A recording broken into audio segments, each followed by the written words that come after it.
পারেন, আওয়ামী লীগের ভাইরাও থাকতে পারেন, নট এ বিগ ডিল। আমরা কোনো দলকে ঘৃণা করি না। আমরা চিন্তা করি কোন দল ভালো হয়ে গেলে আমরা সবাই ভাই ভাই হয়ে যাব। আমরা প্রতিশোধে বিশ্বাস করি না, আমরা ক্ষমায় বিশ্বাস করি। তবে সব জায়গায় ক্ষমা করলে চলবে না। যারা আমার মায়ের বুক খালি করেছে, যারা হাজার হাজার যুবকের বুকটাকে বুলেট দিয়ে ঝাঁঝরা করেছে, তাদের এই বাংলার মাটিতে শাস্তি না হলে জাতির সঙ্গে বেইমানি হবে বগুড়ার ভাই। আমি দুইটা দাবি দল মত নির্বিশেষে আসিফ হুজুর হিসেবে না, দেশের নাগরিক হিসেবে বলছি।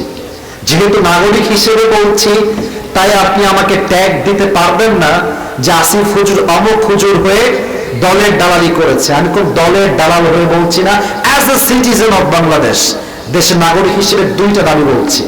আশা করছি একমত হবে। এক নাম্বার, আগামীতে এই দেশে নির্বাচন হবে, তবে সুষ্ঠু নির্বাচন হবে। আমাদের দাবি এক নাম্বার, আমরা অনেক নারীকে ক্ষমতায় দেখেছি, এখানে অনেক দলের লোক আছেন। আমি আবারও বলছি, আমি কোন দলকে অ্যাটাক করে কথা বলছি না। আমাদের মুসলমানদের কলিজার দাবি, কোরআনের দাবি, ইসলামের দাবি, আগামীতে আমরা ক্ষমতার চেয়ারে কোন নারীকে দ্বিতীয়বার আর দেখতে চাই না। আপনার সবাই দ্বিমত না একমত? এটা আমি কোন আল্লাহর কসম কোন দলকে অ্যাড্রেস করে বলি নাই। আমি কোন নারীকে ক্ষমতায় দেখতে চাই না। নাম্বার ওয়ান দাবি, as a citizen of Bangladesh, দেশের নাগরিক হিসেবে, নট অ্যাজ এ খতিব, not as a Islamic lecturer, কোন বক্তা হিসেবে বলছি না। এক নাম্বার, নারীকে আমরা ক্ষমতায় দেখতে চাই না।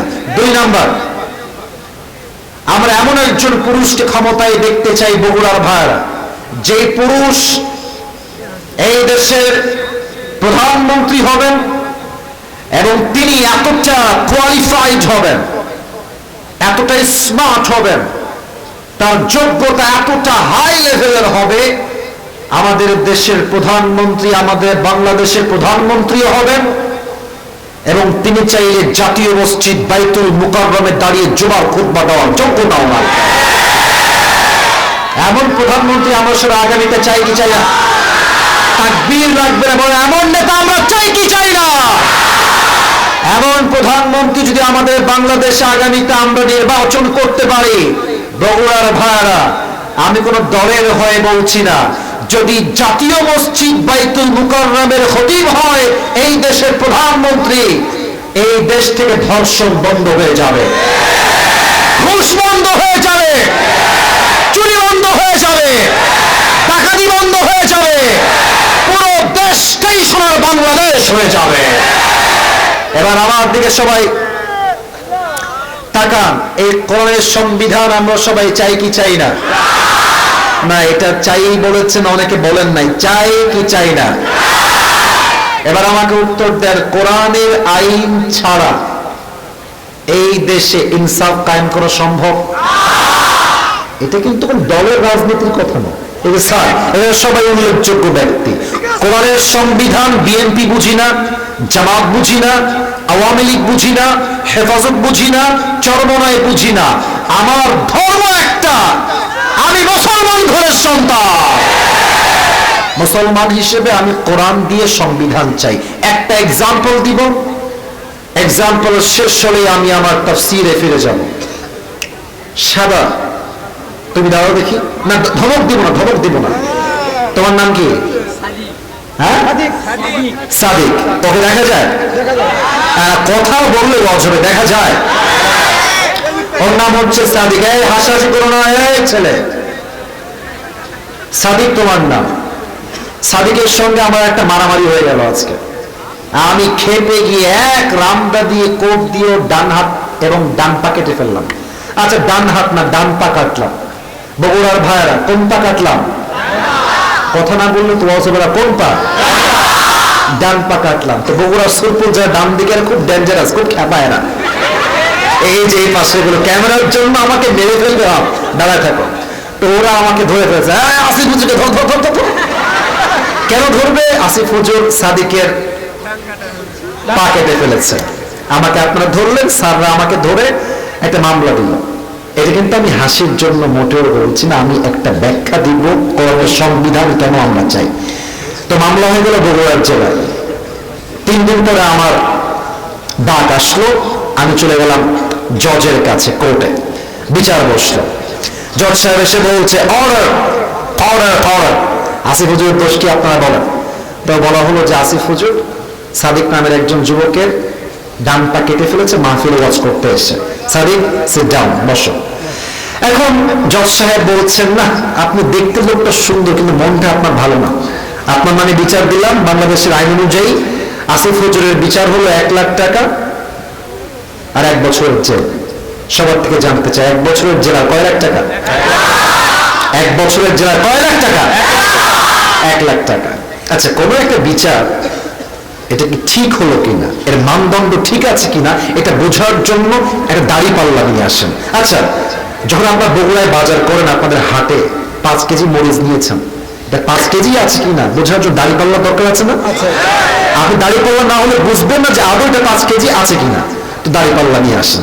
বিচারটা সঠিক হলো কিনা বোঝার জন্য সাদিকের ডান পা দেন দাঁড়িপাল্লার ডান দিকে, আর আসিফ হুজুরের 1 বছরের জেল আর 1 লাখ টাকা বাম পাল্লায় দেন।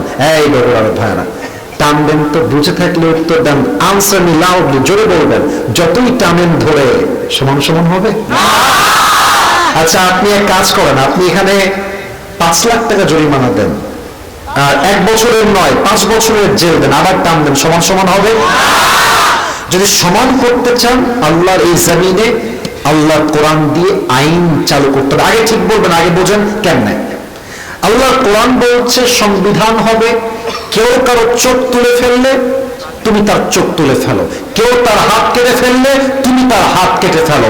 চোখের বদলে চোখ, নাকের বদলে নাক, কানের বদলে কান, হাতের বদলে হাত, পায়ের বদলে পা, জানের বদলে জান তোমাকে ছিনিয়ে আনতে হবে। এবার কোরআন দিয়ে সংবিধান কায়েম করেন। জজ সাহেবের রায় হবে, যেহেতু আসিফ হুজুর সাদিকের ডান পা কেটে ফেলেছে, তোমরাও আসিফ হুজুরের ডান পা 1 কোপ দিয়ে কেটে ফেলো। এবার সাদিকের ডান পা দাঁড়িপাল্লার ডান দিকে দেন, আর আসিফ হুজুরের ডান পা কেটে দাঁড়িপাল্লার বাম দিকে দেন। এবার টান দেন, দেখবেন দুইটা সমান সমান হয়ে গেছে। ওয়ামান হাকামা বিহি আদালা, এই কোরআন দিয়ে যে রাজ কায়েম করবে সেই আল্লাহ ইনসাফ ভিত্তিক রাষ্ট্র কায়েম করতে পারবেন।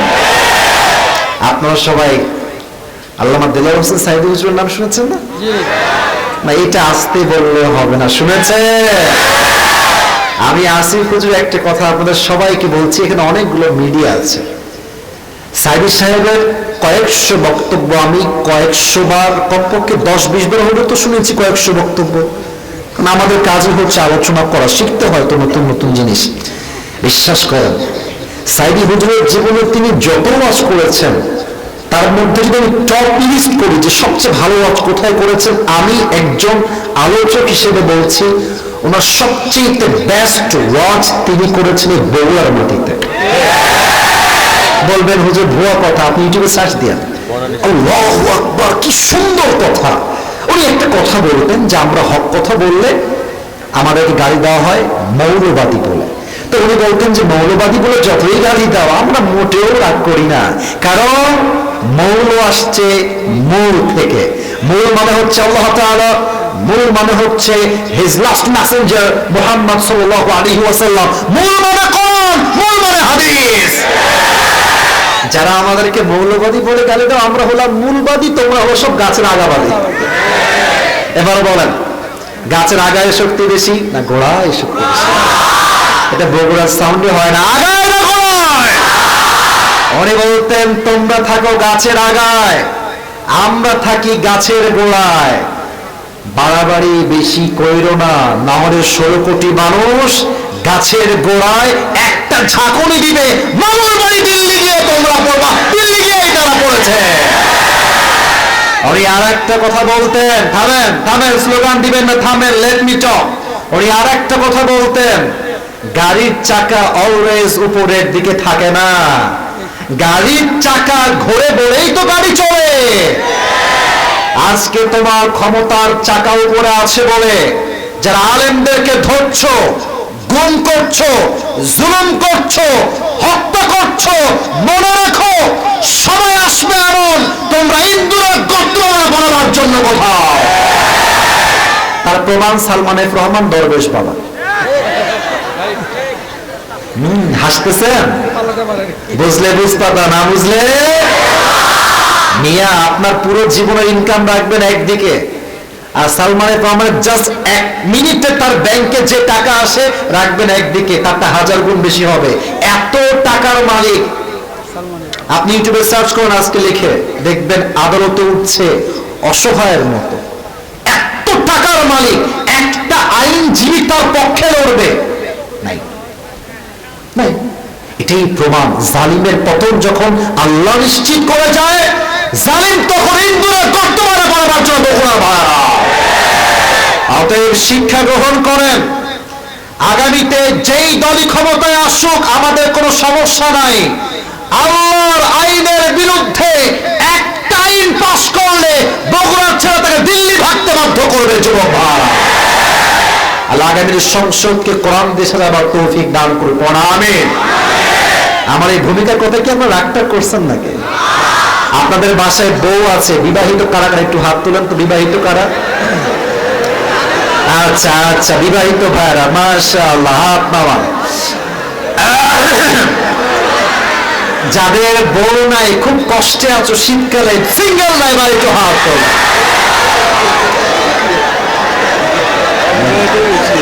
সিঙ্গেল নাই বেশি, বউ নাই আর আছে, এ আমি বিশ্বাস করি না। মিথ্যা না সত্যি? সত্যি সত্যি সত্যি। আরে যুবক রে, যার বউ নাই, কিছু নাই জীবনে, যুবক বাড়া কিছুই নাই। আমি প্রত্যেকটা আব্বার পায়ে হাত রেখে বলতে চাই, আব্বা জানেরা, শীতকালে যুবকদের শীত দূর হবে কম্বল দিয়ে নয়, ল্যাব দিয়ে নয়, একমাত্র চরিত্রবান বউ দিয়ে যুবকদের শীত দূর হবে। আব্বা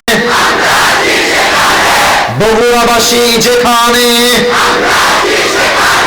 আল্লাহ যেন। আর একটা কথা হুমকি দিচ্ছি, এটা অ্যানাউন্সমেন্ট না, হুমকি দিচ্ছি, যদি কেউ ওয়াজের মাঝে উঠে